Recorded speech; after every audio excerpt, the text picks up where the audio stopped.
is what is real for them. It is what is real for you. It is a self-exploration. Does it bother you that it is considered so controversial, that it is considered a cult, that it has been investigated? I'm not telling you anything you don't know. No, it doesn't. For me, I don't care. It doesn't affect me at all. It doesn't matter to me. Whatever anybody thinks or what they don't know, I know what I know. He still seemed to be reserved, not willing to go into immense detail about how the church functions and his role in it. In 1986, L. Ron Hubbard died, and David Miscavige was named chairman of the board, or the leader of Scientology, in 1987. At 2,000 hours Friday, the 24th of January, AD 46, L. Ron Hubbard discarded the body he had used in this lifetime for 74 years, 10 months, and 11 days. The body he had used to facilitate his existence in this messed universe had ceased to be useful, and in fact, had become an impediment to the work he now must do outside of its confines. In 1993, Scientology became a recognized religion in the United States, which dramatically increased its legitimacy. For many years, the IRS refused to grant Scientology this status because of the concerns about its financial practices and whether it was really qualified as a religion. The Church of Scientology fought back by filing many lawsuits against the IRS and reportedly harassed IRS officials. Finally, in 1993, after years of conflict, the IRS granted Scientology tax-exempt status, recognizing it as a religious organization. This decision was highly controversial and led to widespread criticism, with many people believing that the IRS had been pressured into making the decision. And as you'll learn in a bit, Scientologists go to extreme lengths to gather sensitive information about others. Many speculate that they pressured, blackmailed, and threatened to expose government officials until they were granted tax-exempt status. But that's all conspiracy. This status allowed Scientology to operate as a non-profit, which means it doesn't have to pay federal income taxes nor property taxes, and has allowed them to accumulate massive wealth. It is estimated that the church has generated between $1 and $3 billion.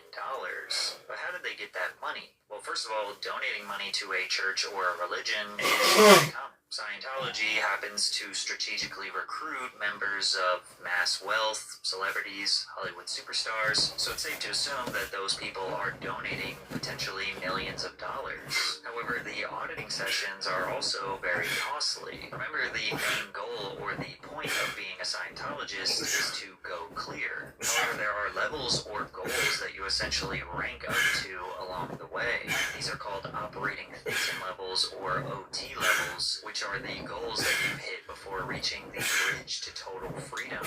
Each spiritual level has an estimated real cost that it would take to reach it. Costs can vary considerably depending on the needs of the individual, but it is speculated that somebody would be paying well over $100,000 into potentially $500,000 in auditing sessions to reach clear. Finish a course or an auditing action.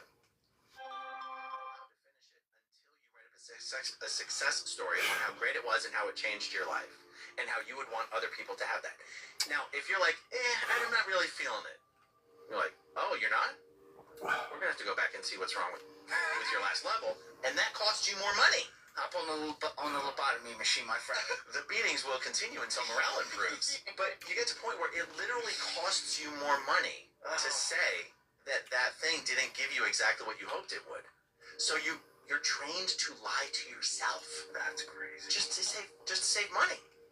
And then you get up and you lie to everyone else to get them to do it as well. You can also pay money in advance to the church for them to hold it and keep it as almost like a bank account for auditing sessions in your next life. They're good people, and they're being defrauded out of their life savings. I mean, it costs $250,000 easy to be assigned. How do these people that who don't have a lot of money, how do people afford that? That's the thing. It's amazing. It shows you the ability of someone who has a belief and a faith that they're doing amazing things. They work to pay for their religion.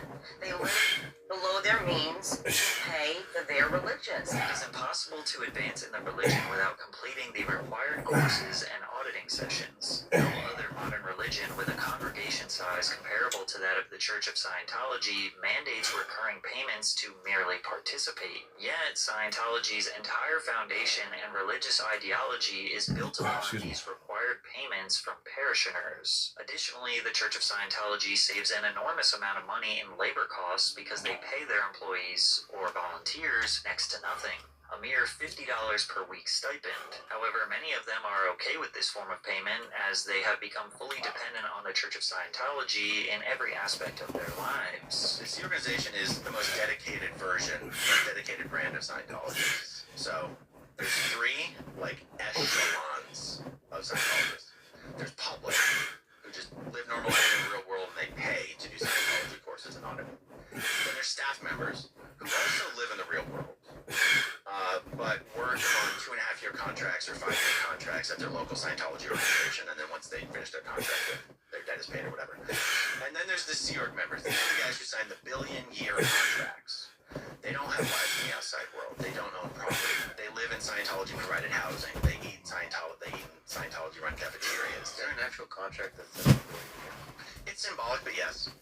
Like, no, it's not a legally enforceable contract. According to L. Ron Hubbard, the Sea Org initially operated on 3 real ships, the Diana, the Athena, and the Apollo, which Hubbard used to spread the teachings of his new religion. According to Hubbard, much of the galaxy, Earth, was ruled tens of millions of years ago by the Galactic Confederacy, controlled by a tyrant named Xenu. Xenu was eventually overthrown by a group with the Confederacy known as the Loyal Officers, and Sea Org is modeled after these loyal officers. Sea Org members are considered the most dedicated Scientologists, signing 1 billion-year contracts to serve the church across multiple lifetimes. Many join at a young age, some even as children, and endure a rigorous lifestyle that includes up to 100-hour work weeks, strict discipline, and a $50 per week wage. They do not have relationships or communication with the outside world. They are not allowed to have children. They eat, sleep, and breathe solely for the purpose of Scientology. They do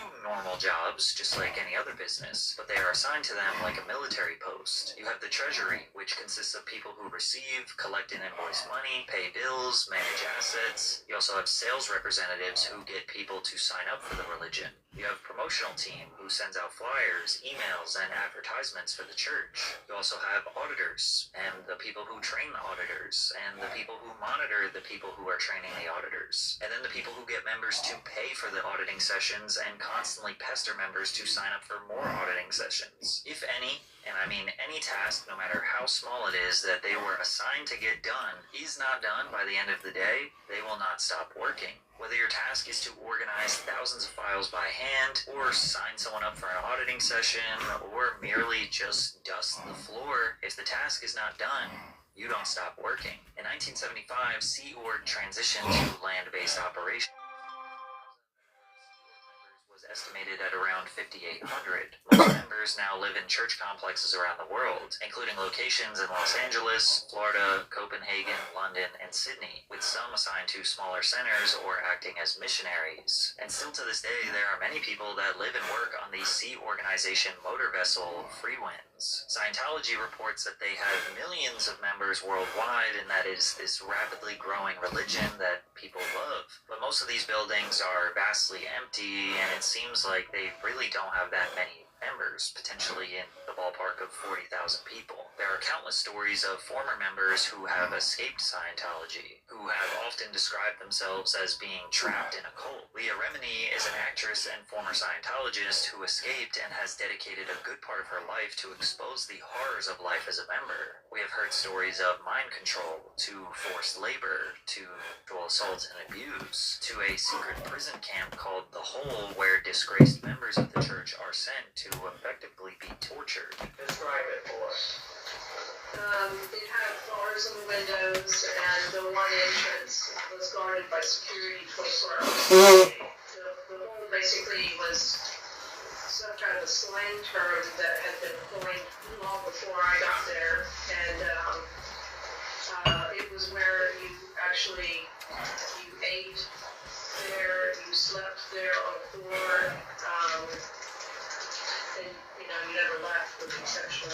period to go take a shower. When you say slept there on the floor, did you have cots or bunks or some kind of beds? No, we slept today. We were sleeping bag, we slept on the floor and sleeping bag. And what were the conditions like on the floor to sleep? Well, there were ants. The place was infested by ants, so ants would crawl on you. And there was a 2-week period during that time when all the electricity had been shut off. And so we were kind of sort of scavenged, and this was, of course, in summer in the desert, and so the temperature in there was about 106. Why didn't you just take off and get away from the hole? Not possible. Absolutely not physically possible. Make it past security. The windows were barred. Right from the beginning when I went in, I obviously was trying to figure out, plotting how to get out. Were you used to, in your life, getting beaten up? Was that something you were used to? No, never. And you were a 40-something-year-old woman with a very, very respected job. Any and all accusations of major or minor misconduct within the church has been vehemently denied. They have never been tried or found guilty of committing any sort of crime. However, one form of justice they did admit to doing is called overboarding, which in the days of L. Ron Hubbard sailing the Mediterranean in his fleet of ships consisted of throwing members off the ship into the ocean. According to author Janet Reitman, the modern version of this justice consisted of going outdoors in the middle of the night and assembling at the base's swimming pool or its muddy lake. Members would then jump or be pushed into the water, often in freezing conditions, while fully clothed and with Miscavige watching. Church lawyer Monique Yingling said overboarding is a part of ecclesiastical justice. They're not backing away from it or ashamed of it, she said. It has been done hundreds of times with precautions taken to make it safe. Scientology has a no-tolerance policy on anyone who criticizes or attacks their practices. It is often referred to as attack the attacker. The procedure is as follows. Spot who is attacking us, start investigating them promptly for felonies or worse using own professionals, not outside agencies. Double curve our reply by saying we welcome an investigation of them. Start feeding lurid, blood, sex, crime, actual evidence on attackers to the press. You can get reasonable about it and lose. Sure, we break no laws. Sure, we have nothing to hide. But attackers are simply an anti-Scientology propaganda agency so far as we are concerned. They have proven they want no facts and will only lie no matter what they discover. So banish all ideas that any fair hearing is intended and start our attack with their first breath. Never wait. Never talk about us. Only them. Use their blood, sex, crime to get headlines. Don't use us. There's a process called noisy investigation. It's written up in Scientology and approved by Ron Hubbard. And what a Scientology agent will do is they'll get a list of everybody you know, including your doctor, your dentist, your travel agent, whoever, your friends, your family. They will then contact every person on the list, whether directly or on the phone, and say, we're gathering information about John Atack or whoever, and their criminal background. We found out some really interesting things already. I had this done to me, and my mother-in-law, my brothers-in-law decided to talk to the private detective who'd been sent over from Los Angeles. He travelled as far as Australia to find people who'd known me. It was put about that I was a recovered heroin addict. I'd never taken heroin in my life. I was a rapist. I'd attempted murder. I'd molested children. These are standard stories that are told about critics of Scientology. They're made up. Check out this entire YouTube channel that creates high production value interviews, all dedicated to saying negative things about ex-Scientology members who are now speaking out. Aaron Smith Levins, Mark and Claire Headley, and of course Leah Remini. They even get family members to speak about how violent, abusive, and horrible these ex-members are. Every night. I'm sure many of you know that the Scientology iceberg is extremely deep. This information just scratches the surface, but it's important to understand a simple simple breakdown of this, as it is effectively Tom Cruise's belief system. And since Tom is one of the biggest outspoken activists supporting Scientology, his support gives them an enormous amount of legitimacy since he is a beloved superstar worldwide. Every time they open a new church, they invite Tom to give a speech at the grand opening. Our kids need help. This world needs help. The kind of help where people can help themselves. Now, I have and will continue to dedicate my life to accomplishing this. And I am supremely grateful to Mr. L. Ron Hubbard for the study technology he provided, because I would not be here today if I didn't get that. And I am honored to be part of the applied scholastics movement, because I know now that I can truly help, and so can you. But regardless of his ties to the controversial church, Tom continued to have rampant success in Hollywood. The Firm, Jerry Maguire, Mission Impossible, which became a 7-part series that defined his career as a stuntman. He learned how to skydive, fly, and put in the homework to make a role look realistic. He also had Eyes Wide Shut, Magnolia, The Last Samurai, and Minority Report to prove that he wasn't just a one-trick pony who does heroic action films. However, with the rise of tabloid culture, publications were interested in poking and prodding around the personal lives of celebrities. And since Tom was a wildly successful actor,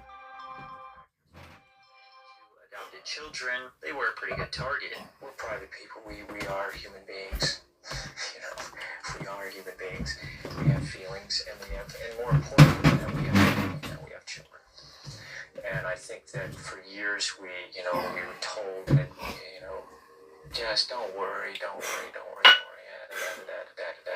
And suddenly all these kind of rumors and gossip all of a sudden starts getting printed in, legitimate magazines. And, and I'd send letters asking for an apology, it's not true. And then you start getting letters back where they say, and I just said, you know what? I'm mad as hell and I'm not going to take it anymore.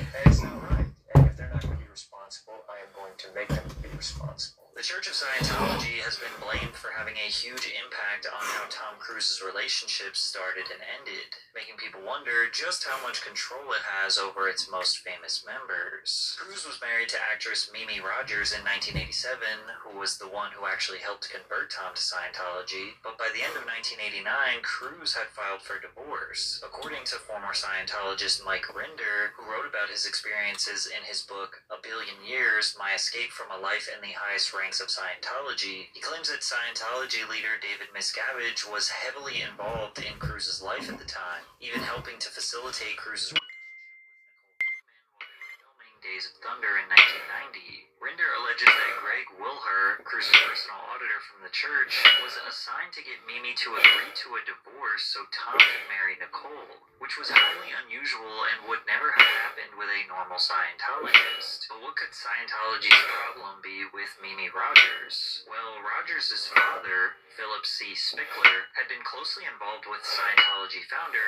L. Ron Hubbard when he left the church in the early 1980s. This reportedly made Mimi Rogers herself less favorable in the eyes of Scientology's leadership, particularly David Miscavige. Morton's biography claims that the Scientology leadership felt such hostility towards Mimi's father that Mimi was stained by association, which may have contributed to David Miscavige's push for the divorce. Tom Cruise and Nicole Kidman met during the filming of Days of Thunder in 1989 and married in 1990. During their marriage, Cruise became more deeply and publicly involved in Scientology. Kidman, who was raised Catholic, was not initially a member of the church, but eventually became more involved and even undergoing frequent auditing sessions. However, their relationship with the church became strained as Kidman allegedly expressed concerns about the church's influence over Cruise, as well as her not wanting her children, Isabella and Connor, who were then 8 and 6 at the time, to be raised under Scientology's teachings and methods. One former Scientologist,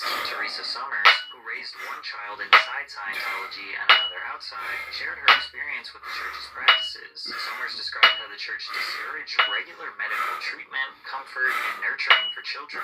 Instead, children were expected to do physical labor and were subjected to strict educational practices that focused more on Scientology's teachings than on regular school subjects. The research was allegedly concerned that Kidman was pulling Cruz away from Scientology. After the divorce in 2001, this now iconic photo of Kidman was taken where she is seen reaching her arms out in pure joy and relief that the marriage is finally over. She also left Scientology around the same time.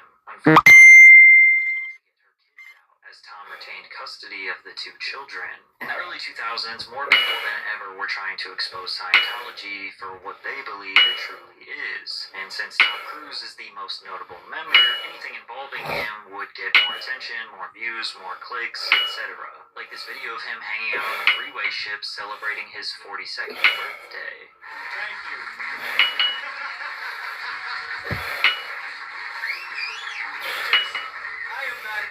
I don't know where I am right now. I'm gonna be there to understand this reality. This is incredible. This is just. How do I thank you? Thank you. It's the best birthday ever. Or the speech he gave when accepting Scientology's made-up Freedom Medal of Valor. These are the times now, people. Okay? These are the times we will all remember. Were you there? What did you do? I think you know that I am there for you. And I do care so very, very, very much. So what do you say? Can you clean this place up? Here's what counting on you. Excuse me. Well arranged. But there was one video that fundamentally changed Scientology's public reputation. In this 9-minute video of what seems to be a Scientology promotion reel, Tom is ranting about Scientology with the signature Mission Impossible theme song playing in the background. And just like every other time he talks about Scientology, he says a whole lot of nothing. You can just see the look in their eyes. You know the ones that are doing it. You know, and you know the spectators who are the ones that are going, well, it's easy for you, or what am I doing? And it's just, that thing is, I've canceled that in my area. It's like, man, you're either in or you're out. That spectatorism, and it's something that is, we have no time for it now. So it's our responsibility to educate, create a new reality. We have that responsibility to say, hey, this is the way it should be done. Because we do it this way, and people are actually getting better. Let's get it done. Really get it done and have enough passion and toughness.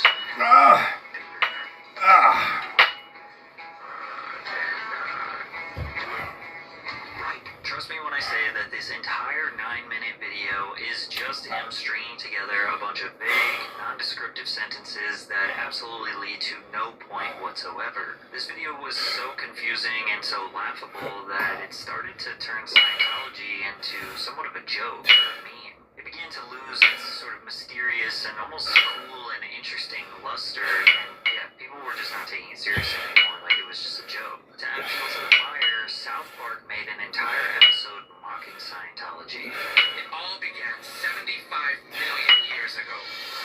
Back then, there was a galactic federation of planets, which was ruled over by the evil Lord Xenu. Xenu thought his galaxy was overpopulated, and so he rounded up countless aliens from all different planets, and they had those aliens frozen. Frozen alien bodies Xenu's galactic cruisers, which looked like except with rocket engines, and built them into the volcanoes of Hawaii. The aliens were no longer frozen, they were dead. The souls of those aliens, however, were solid, and all floated up towards the sky. Xenu didn't want their souls to return, and so he built giant soul catchers in the sky. There the souls were forced to watch days of brainwashing material, which tricked them into false reality. Xenu then released the alien souls, which roamed the earth aimlessly in a fog of confusion. At the dawn of man, the souls finally found bodies which they could grab onto. But the ironic thing was, all they did was just explain what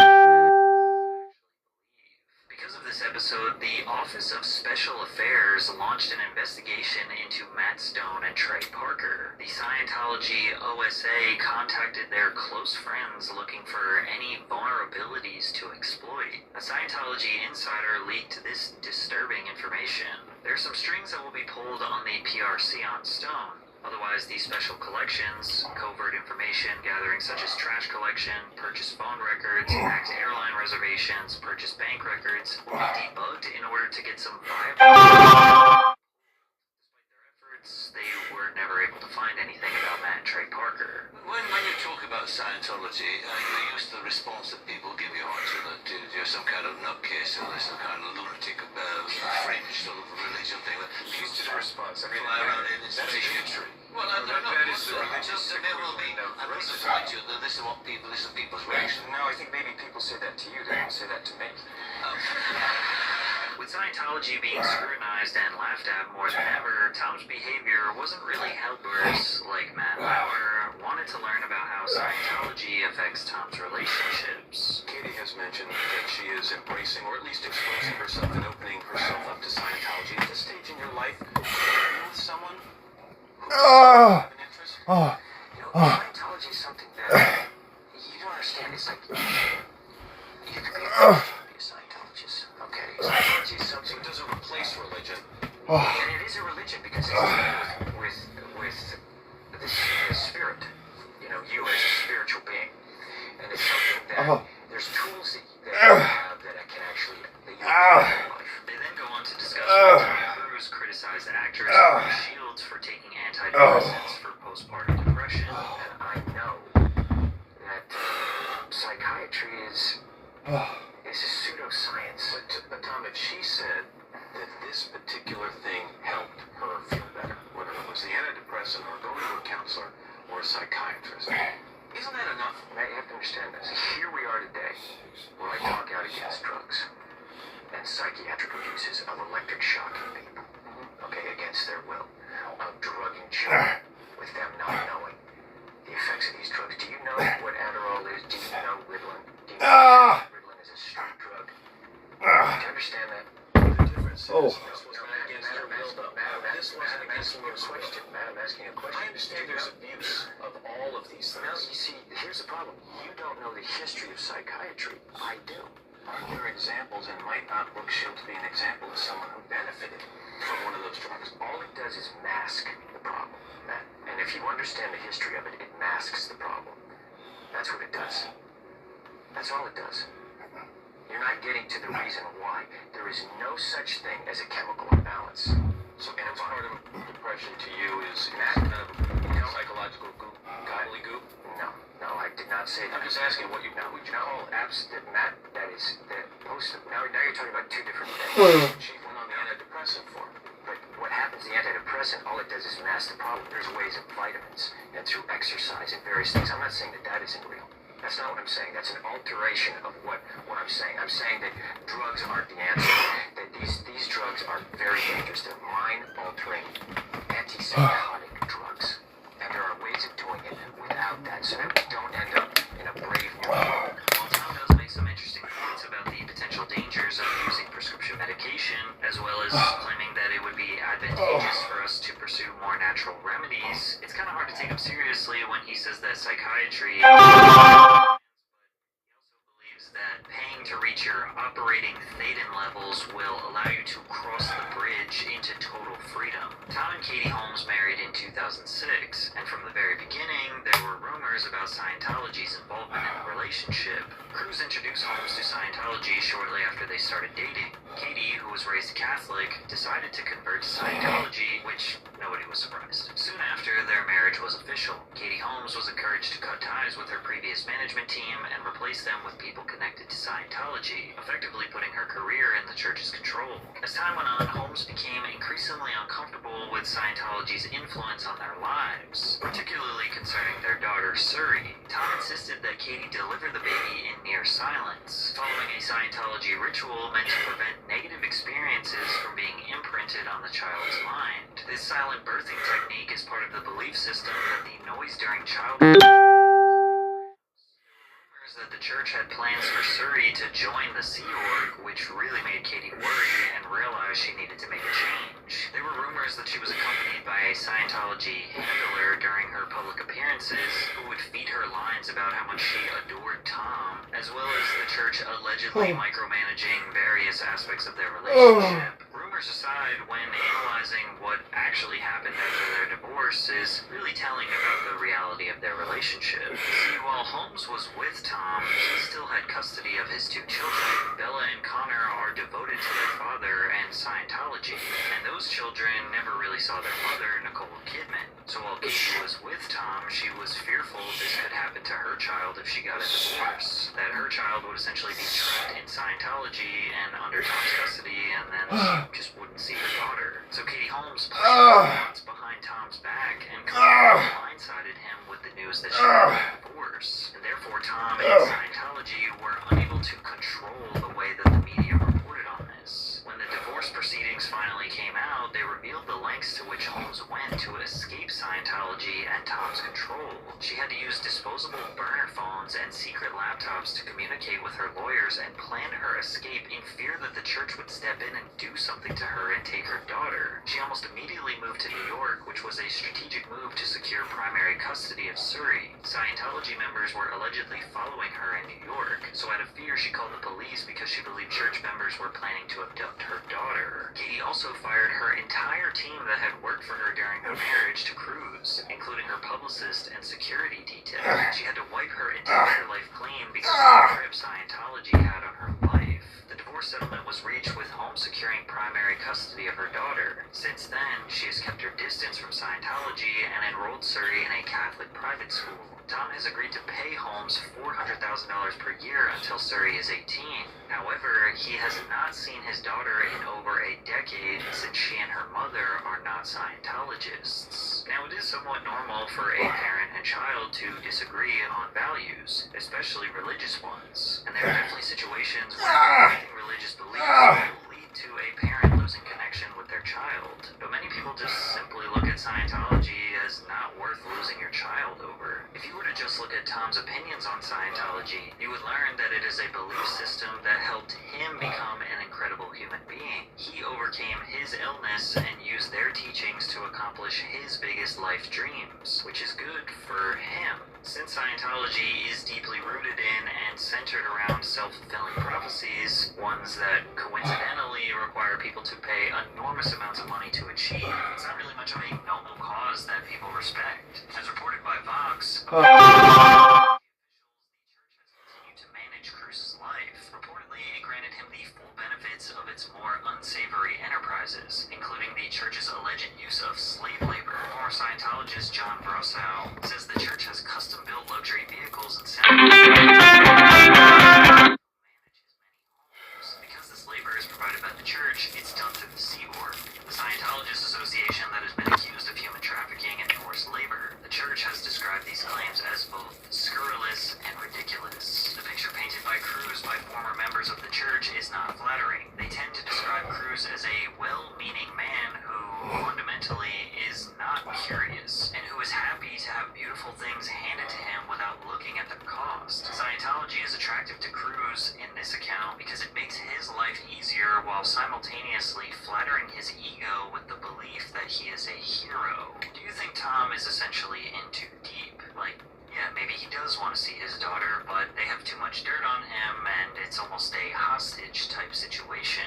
Do you think he is actually an evil man who is taking advantage of forced labor and a tax-exempt fortune? Do you think he is conveniently turning a blind eye to the alleged horrors and is going to play the I was brainwashed card when it all comes crashing down? Or maybe you think he is actually brainwashed, and he is potentially a victim just like every other Scientologist. And does it make you look at his movies?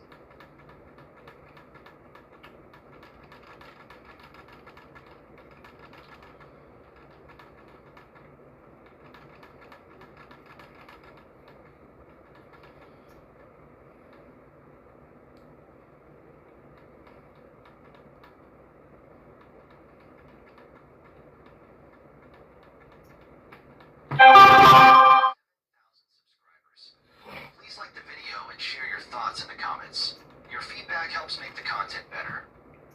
She had one heel on, one heel off, eyeliner steady as a surgeon, leaning into the bathroom mirror like the apartment was a green room, and I was a stagehand who had wandered in by mistake. Club night, board tossed without turning.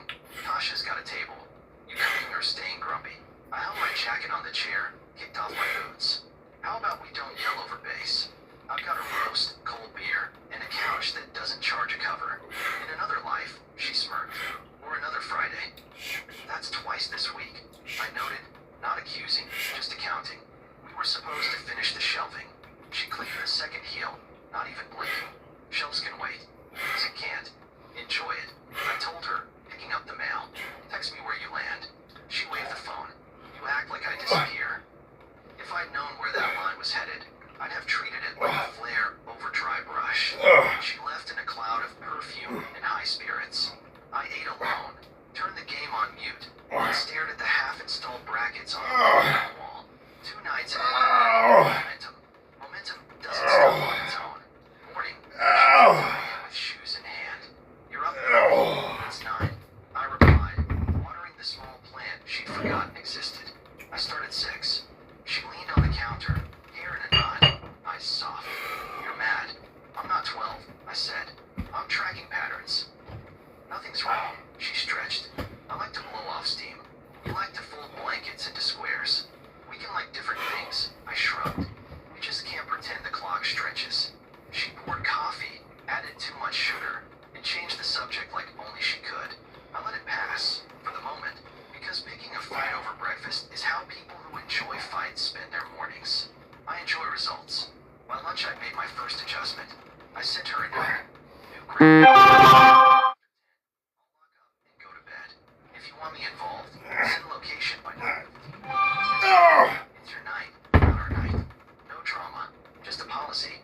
She replied with a winky face I didn't deserve. That evening, when she floated, maybe out again, depends, I put my phone down. I've got a long day tomorrow. I'm not your logistics team. If you're home by 9, I'll grill. If not, I'll be asleep. Okay, Captain Serious, she laughed. No need to post rules on the fridge. I'm not posting, I said. I'm living by them. She didn't love that line. She left anyway.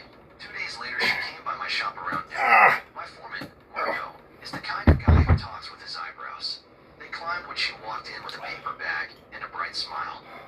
Truce lunch, Lauren announced, setting the bag on my cluttered desk. Turkey, no mayo. I remembered. Marco glanced between us. I'll check the bag stock. He vanished. She slid into the chair. I know you think I'm avoiding you. I'm not. I just get restless. You know this. I also know I'm not a coat rack. I answered, unwrapping the sandwich. I work hard. You're not competing, she insisted. It's different lanes. So let's mark lanes. I countered. Friday is ours. No girls' nights. No nothing. Look it now. She lit up. Done. Friday. I'll plan something nice. 7. I added. If you're late, I'll pivot. You're charming when you're threatening logistics, she teased. Not a threat, I said. A calendar. She put a hand over mine. I hear you. I allowed half credit. Friday at 6:50 I set out plates. At 7:10 I got a text. Tasha had a meltdown. I'm helping her change, then I'm leaving. 20 minutes. At 7:40, another. Traffic. Don't be mad. At 8:20 she walked in with guilty eyes and a bottle of cheap bubbly I didn't open. I messed up. She opened, dropping her purse. I really wanted it to work. It could've, I replied, stacking the plates back in the cabinet. You chose something else. Tasha was... I'm not dating Tasha. I cut in. I'm with a woman who says we're a team. I am on your team. Her voice rose. Teams show up, I said. She got quiet, like she realized she was losing the point and might need another one. Let's make tonight count. No lecture. The lecture was last week, I said. Tonight is notes from the meeting. We're moving Friday to Sunday at 4. Early. No lamb can scream at us then. 4 in the afternoon, she scoffed. Like a retirement home date. Like a couple that cares more about seeing each other than being seen. She stared, calculating. Then she exhaled. Fine. Sunday at 4. We ordered takeout. She sat close. We laughed at a dumb show. It felt easy for 2 hours, like scrubbing a stain and convincing yourself it's gone. Sunday she actually hit 4 on the dot, with cup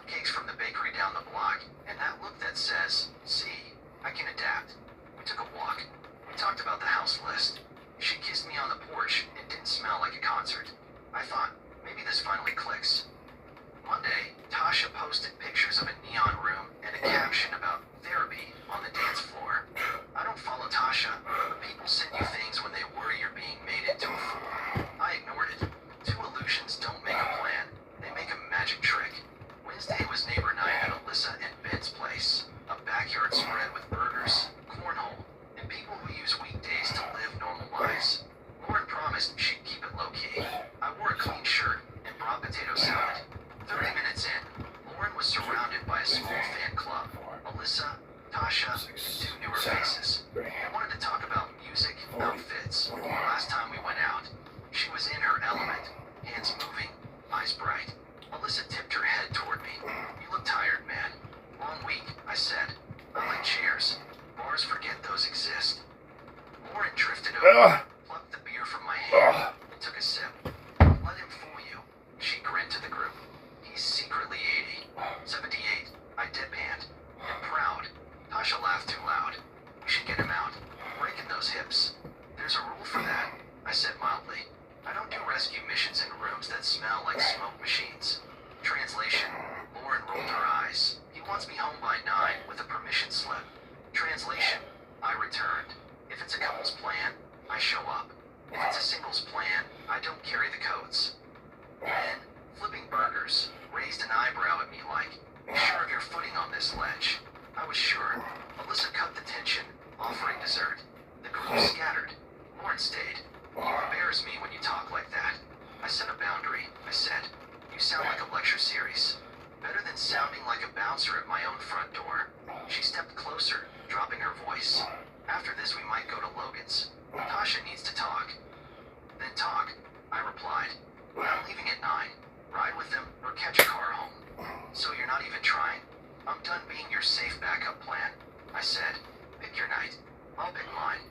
She scanned my face for anger and, not finding any, looked annoyed at the purchase.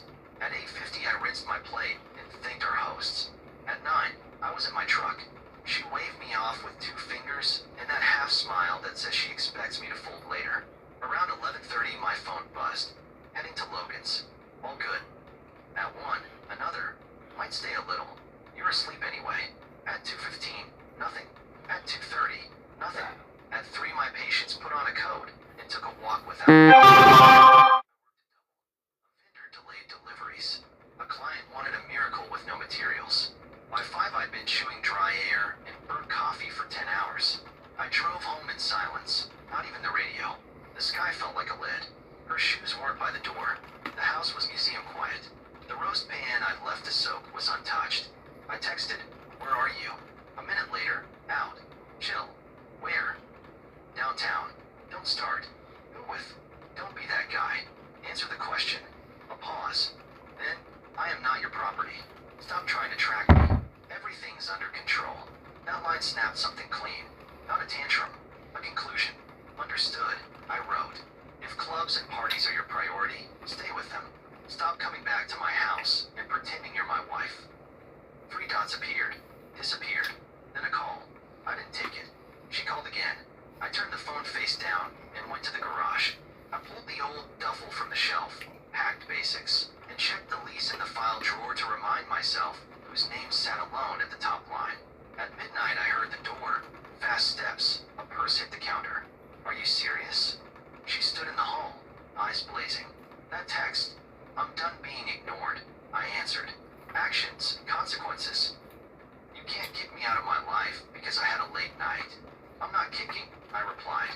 "I'm stepping out of the way. If your lifestyle needs space, take it. Somewhere else. You think I'm with other men?" She fired, chest heaving. "Just say it." "I think you put me last," I said. "That's a different insult. That is unfair. So is asking me to be your quiet doorman," I returned. She took a breath, then another. "I'm not leaving," she announced, marching into the bedroom. "That's your call for tonight," I said. "Tomorrow I'm moving to the condo by the yard for a week. You can decide if you want a marriage with rules or a roommate with a suitcase." "You're punishing me." "I'm protecting myself," I said. "There's a difference." She slammed the door. I slept on the couch with my keys in my pocket. In the morning she was gone, and so was the photo from the dresser. Fine. Symbols first, choices later. At work, Marco handed me a coffee and didn't ask until 10. "You okay, boss?" "I'm correcting a course," I answered. "That a yes or a no?" "Yes," I said. "And no." At noon she pinged. "We need to talk. Tonight. I'll cook. I'll be at the condo," I responded. "Keys on the hook. Leave yours if you move out." At 6 she showed up at the condo with a bag of groceries and an apology face that could floor a choir. "I made chicken and green beans," she said. "Your favorite." I opened the door and stood aside. She set the bag down, went went straight to the tiny kitchen and got to work like nothing had been said. I let it happen. Food is fuel. Talk is currency. We ate at the small table. She reached for my hand. I let her hold it. I messed up, she started quietly. I hear you now. What do you hear? That you need to matter when the sun goes down, she said. That I've been selfish. That I made you the backup plan. I replied. I'll change, she said. I'll scale back. 2 nights a month, tops. I'll text. I'll call. I'll share my location. Whatever. Not interested in a parole bracelet. I returned. I'm interested in a plan. She swallowed. Okay. Plan. Alternate weekends. I laid it out. One for us, one for you. Weeknights are home unless we both agree, otherwise 48 hours in advance. Shared calendar. No surprises. Discretionary spending gets split. If you break it, I disengage. No fights. Just facts. That's strict. She hesitated. That's adult, I said. She reached across, squeezed my arm. I can do that. Then do it, I answered. Not tonight. Not in speeches. In weeks. She put her head on my shoulder like we were already through it. I didn't push her away. I also didn't move the duffel. 2 days of predictability followed like a gift. She was home by 9. She asked about my day with Real Eyes. She brought me coffee to the shop and kissed me in front of Marco just long enough to make him groan and say, "Get a room." That was the second illusion. Big gestures draped over thin beams. On Friday, before our planned movie night, Tasha called while we were assembling a pizza. I could hear the whine through the speaker. "Don't," I warned gently. "She's spiraling," Warren said. Eyes already on the door. "It'll be quick. We have a rule," I reminded her. 48 hours. This is the opposite. 30 minutes, she offered. 45 max. That's not how it works, I said. She needs me. She pushed. And I need a partner. I countered.